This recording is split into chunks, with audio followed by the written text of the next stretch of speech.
Why you must read. Beginner level. Why do I need to read in English? My students often ask me this. They think, I go to classes, I do my homework, I watch films in English. Why should I read books? Actually, reading is the best way to improve your English. I will tell you why.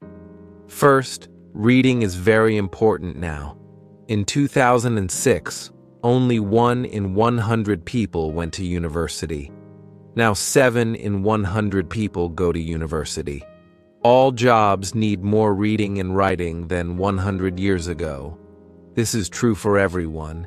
It doesn't matter if you're an office worker or a mechanic. Second, reading will improve your speaking, writing, vocabulary, and grammar better than any other way. It won't improve your listening, but it will improve your vocabulary. And when you have a better vocabulary, you can listen more easily and improve your listening that way. In school, you probably read lots of English. You probably read boring textbooks and stories with exercises at the end. But I'm not talking about that. I'm talking about reading for pleasure. That means reading a book you enjoy because you enjoy it. You are not reading because your teacher said, read this book. You are not reading because you think, I should read this book. You are reading because you want to. In 1965, they did an experiment in schools in America. These schools were for boys who had done crimes. For example, some of them stole things. They gave some of the boys free books. They were fun books like James Bond. They said, you can do what you want. You don't have to read the books. But the boys did read the books. They read a lot of books. Some boys read a book every 2 days. After 2 years, they gave the students a test. The students who got the books got better at reading and writing, and they liked school more. The students who did not get the books did not get better at reading and writing. Actually, some of them got worse. This isn't just true for native speakers. They also did an experiment on students learning English in the Fiji Islands. They used 3 ways to teach. The first way was normal English teaching. They did grammar classes, exercises, and so on. The second way was reading in silence. The students read books in class. The third way was reading together. The teacher read books to the students. After 1 year, the 2 ways with reading were the best. They were much better than the students who did normal English classes. They did the experiment again in Singapore. There, the students who read in silence did very well. They did the best in grammar tests. Other students did grammar classes, but they did worse in grammar tests. In normal classes, we try to remember grammar and vocabulary. When we read, we learn them naturally. Maybe you're thinking, when I read in English, it's too hard. I have to use the dictionary all the time. It's boring. I can't do it. I understand. So I wrote this book. I think this book will make you like reading because the stories are easy and fun. The early stories are short and easy, and the later stories are longer and harder. When you finish the book, you will think, wow, I did it. I make a podcast called Learn English with Listening. 9 of the stories in this book I wrote for Learn English with Listening. One of the stories I wrote for this book. But when I made this book, I made the stories better. Now you can read the stories at beginner, pre-intermediate, intermediate, or advanced levels. The stories are all fairy tales. Some are very popular fairy tales, but some are not so popular. One of them I wrote myself. Maybe you're thinking, fairy tales? Fairy tales are for children. I need useful vocabulary. I need to learn about business and science. That can't be fun. Actually, the vocabulary in these stories will be useful. McKeown did an experiment where he looked at vocabulary in 22 novels. 85% of the words were on academic word lists. These are lists of words that you need to know to study at university. Rolls and Rogers also did an experiment. They said, if students read 1 million words of science fiction, will they learn important science words for studying at university? The answer was yes. So yes, fairy tales are useful for you too. But I understand if you still don't believe me. When I learned about all this, I found it hard to believe too. But I like to try new things, and I love learning languages. So, in 2017, I decided to do an experiment. I had wanted to learn Spanish for a long time, but I didn't learn much in normal classes. I said, I will read 1 million words in Spanish. Afterwards, I will see what my level is. 1 million words is about 20 novels, so it was a lot of work. I started with very easy reading, like this book. Then I started reading translations of books that I knew in English. For example, I have read Harry Potter and Game of Thrones in English, so I read them in Spanish too. Finally, I read new books in Spanish. I read Latin American authors, that means writers, such as Isabel Allende, Luis Jorge Borges, and Manuel Puig. I loved them. I also listened to podcasts, but I always read the transcripts and added the words to my goal. After I finished reading 1 million words, I wrote and talked to native speakers. I was at an intermediate level. I could understand almost everything I read. I could understand people when they spoke clearly, and I could have conversations. And I had spent most my time reading, not speaking. In 1 year, I learned more than most students learn in 5 years. I didn't try to remember grammar and vocabulary. I learned them naturally. Maybe you're thinking, I don't believe this. Or maybe you're thinking, wow, I'm going to read for hours every day. But I have to say something very important. You must read books that are easy. You must read books that are fun. If a book is too difficult or too boring, put it down and find another one. Stephen Krashen, an expert in language teaching, says, only read things in English that are fun and interesting. Read things that are really easy, that you wouldn't read in your native language, because they are too easy. So you can read comics, magazines, detective stories, romance stories, and so on. Don't feel bad about reading translations. If you read very easy books, when you see a word you don't know, you will understand the meaning easily. You won't have to use a dictionary. So what is easy? Experiments show that you should understand at least 98% of the words in a text. Gusipal%? That's so high. I know, but let me show you an example. Here is a text where 10% of the words are not real words. So you should understand 90% of the words. Jerry flurged out of bed and opened the curtains. He bimped to himself as he made breakfast. He made coffee and put butter on his poffer. Someone called his phone, and he picked it up.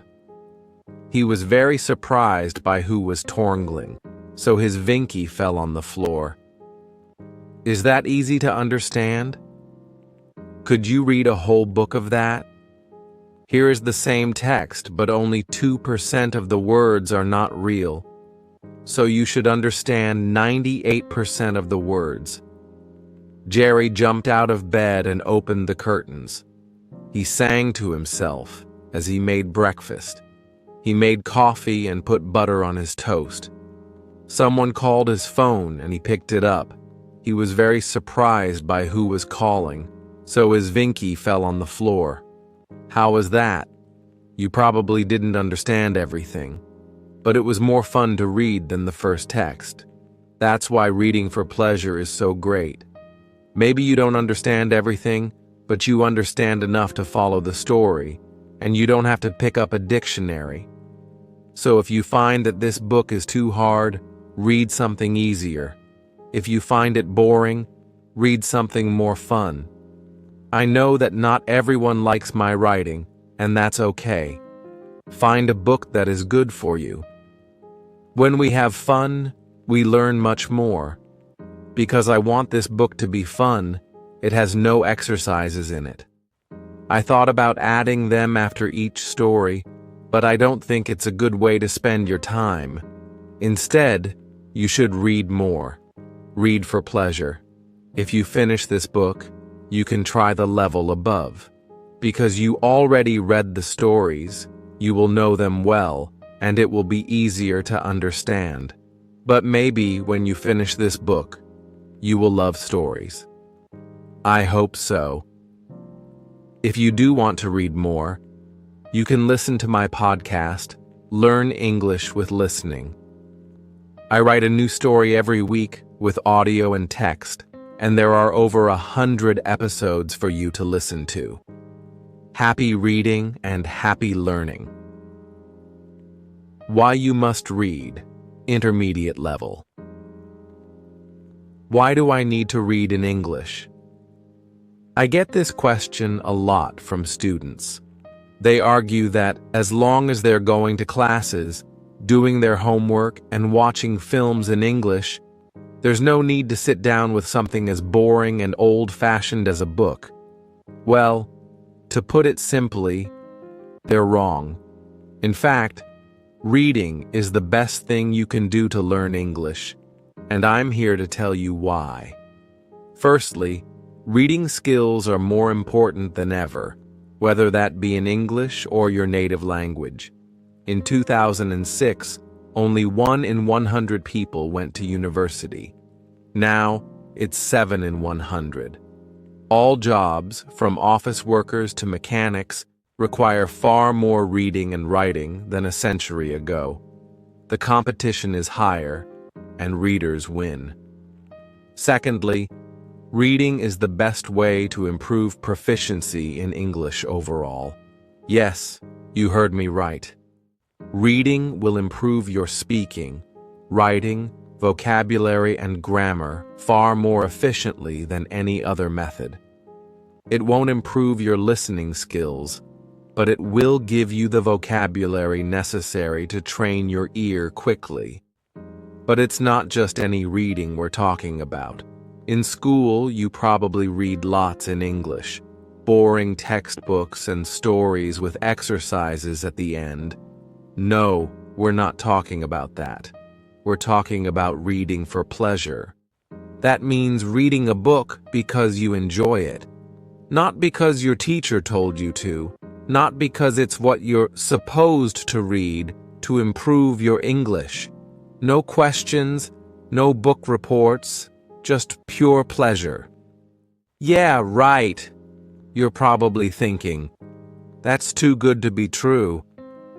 Let me show you.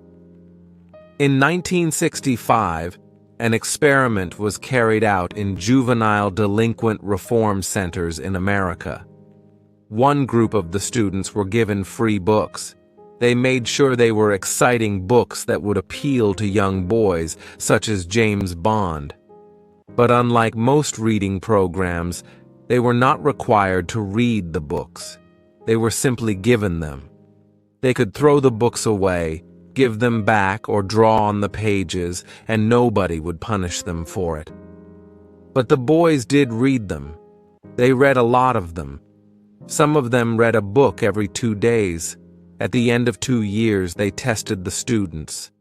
Not only did their reading and writing greatly improve, so did their attitude towards school. But the students who were not on this program stayed the same. In fact, some of them got worse over the 2 years. This isn't just for native speakers either. A study of English as a second language, ESL, students in the Fiji Islands looked at three methods: traditional English teaching, sustained silent reading, which means reading in silence for a long time, and a more conventional reading program, where the teachers read aloud to the students. By the end of the first year, students taught with the two reading methods had a 15-month advantage in English ability compared to the 6.5 months of the traditional method. When the study was replicated in Singapore, the students who did only sustained silent reading did better on grammar tests than the students who had taken only grammar classes. When we do grammar exercises, we try to memorize the rules of the language. When we read, we absorb them. But I know what you're thinking. That's all well and good. But when I pick up a book in English, it's too hard for me. I get bored of looking up words, and I give up after a few minutes. That's why I wrote this book. It is designed to make you fall in love with reading by providing fun, familiar stories that are easy to understand. The stories gradually increase in difficulty and length so that you can feel a sense of progression and success at the end.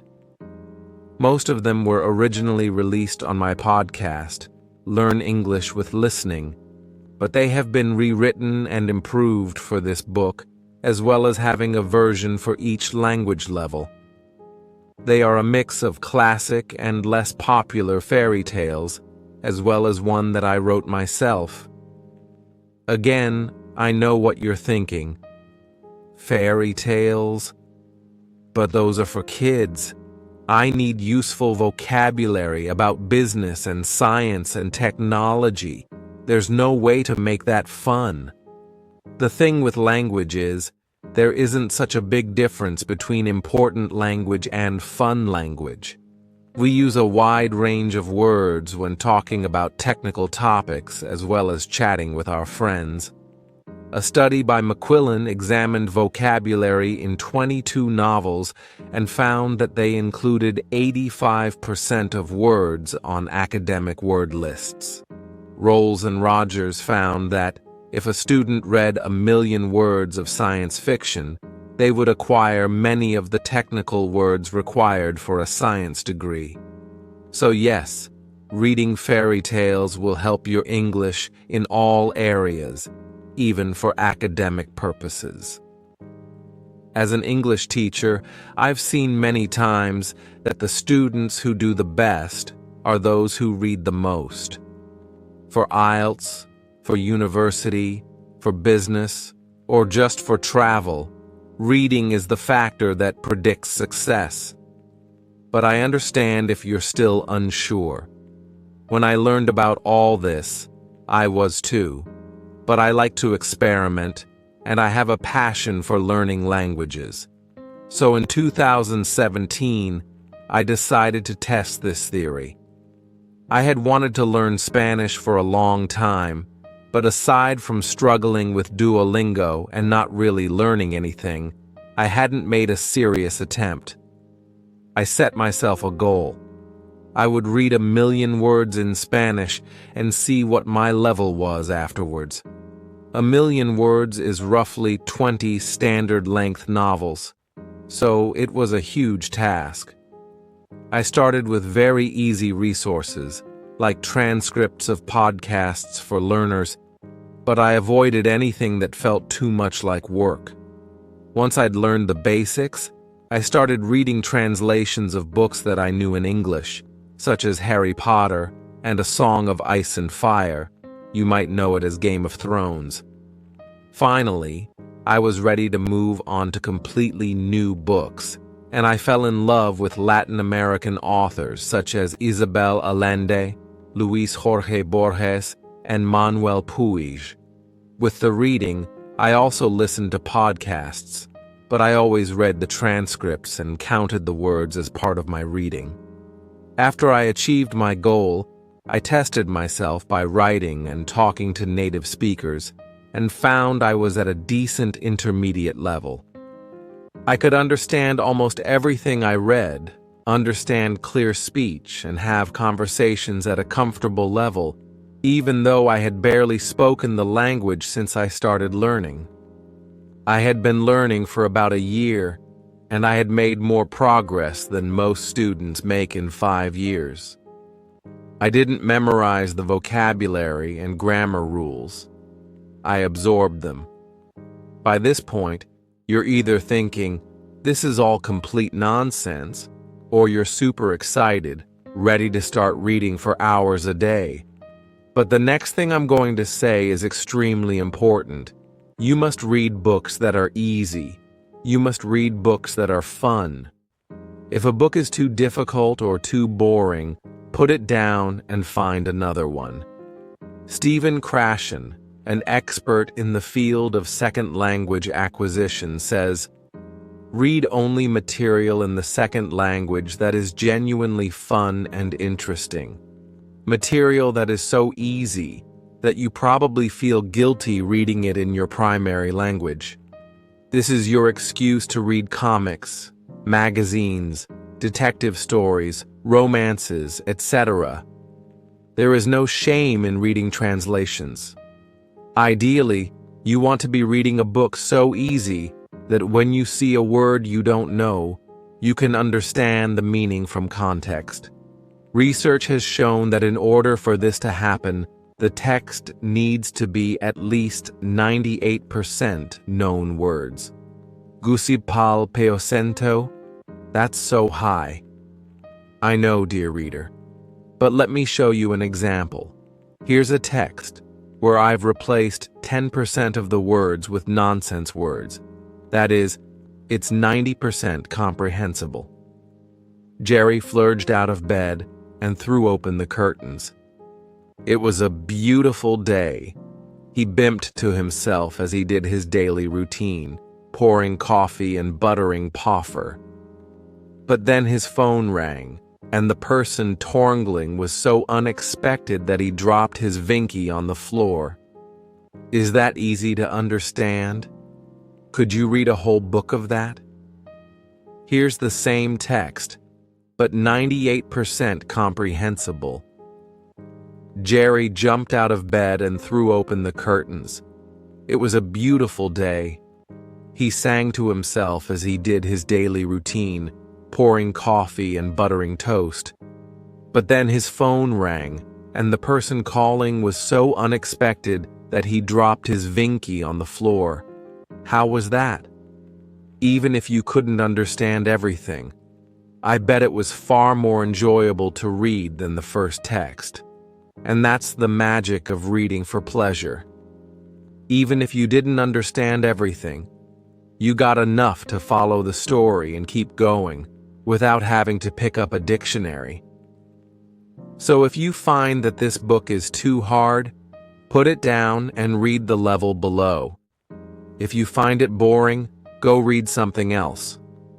Yes, I'm giving you permission to stop reading my book. I know not everyone likes my writing style, and that's okay. Find what works for you. As you read, focus on the meaning of the stories, and don't sweat it if you don't understand every single word. Just relax and try to get lost in the pages. Believe it or not, when we have fun, we learn far better. The levels of these volumes are based on the Common European Framework of Reference, a system for defining language levels. You'll know them as A1, A2, B1, B2, C1, and C2, although these books only cover A2 to C1. If you're A1 level, you probably need more guided teaching before you start reading, and if you're C2 level, then you can start reading books for native speakers. A great strategy, if you don't feel so confident about your reading ability, is to start with the beginner level of the book and reread it level by level, going all the way up to advanced. This will allow you to really absorb the new language and gradually increase the difficulty. There is not a huge difference between the intermediate level stories and the advanced level stories, but even rereading the same story twice can be very effective. We need to repeatedly encounter new words and phrases before our brain can really understand them. Finally, this book has no exercises in it.